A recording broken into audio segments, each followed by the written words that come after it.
beginning part of the process, you work with the cast, you teach them the vocals that they need for the show, talk about phrasing, dynamics, harmonies, all those kind of things. And then as it goes on, you start to incorporate the orchestra and you work with them, and then Tech Week becomes a process about putting those things together.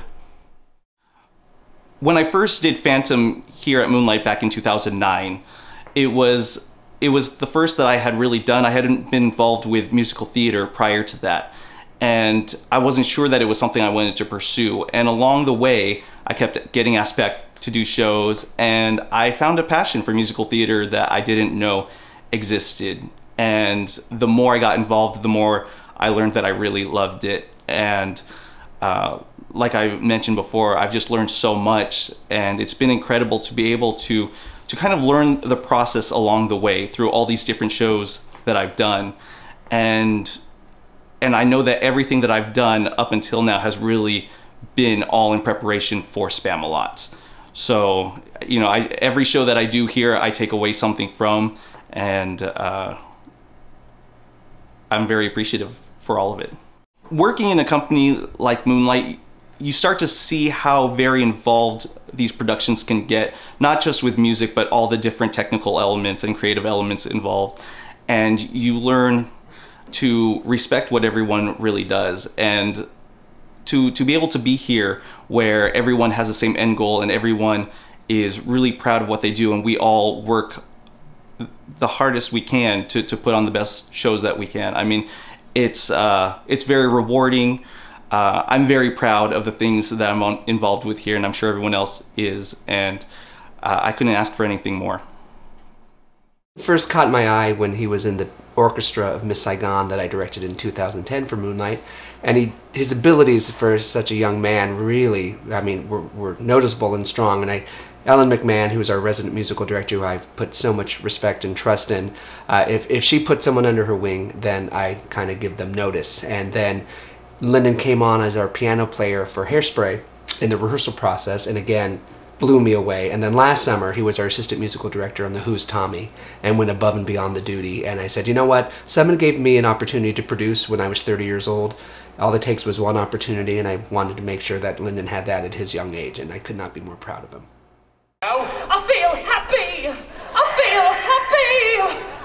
I am not dead yet. I can dance and I can sing. I am not dead yet. I can do the Highland fling. I am not dead yet. No need to go to bed.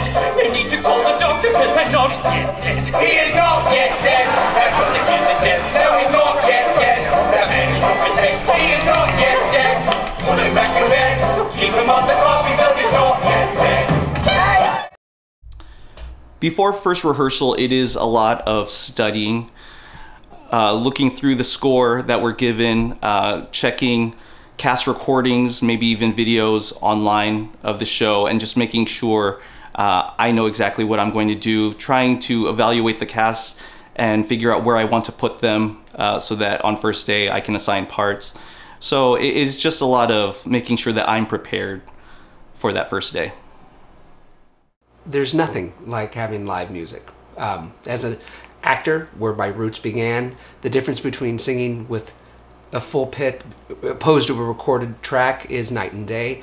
You dance with them, they're a part of that live experience. It's happening with you live now, which is so important to the entire experience of theater going. And here at Moonlight, I mean, we've always been committed. I mean, we are doing, with My Fair Lady, we have 26 pieces. They don't write musicals for that size orchestra anymore, and we believe 100% in preserving our art form, which is musical theater. So you were going to hear My Fair Lady the way it was heard in 1956, which is very important. The new shows today, they're scored for 15 pieces, but they sound like they're 26 pieces, but it's economics. But we will continue always giving you live orchestras. Incredibly important. I knew I was going to do this show back in October, and I feel like I've waited a long time for this, and I can't even tell you how excited I am to have this opportunity, and how incredibly blessed I feel to be doing the conducting part, and to kind of be leading an orchestra full of people I've played in shows with here has just been incredible. I love those people. I trust those people. You know, we've had a lot of good times in years past, and to have them under my baton, I'm really proud of the work they do. I'm really honored that that I have their trust and respect. It's just amazing. I know that there's a lot of people who would love to be where I'm at, and I don't take it for granted 1 second. It's just, it's everything that I thought it would be and then some. And I just can't thank everyone enough, especially Steve, who trusted in me enough to do this. And always look on the bright side of life. Always look on the right side of life. You try it. If life seems jolly rotten, there's something you've forgotten.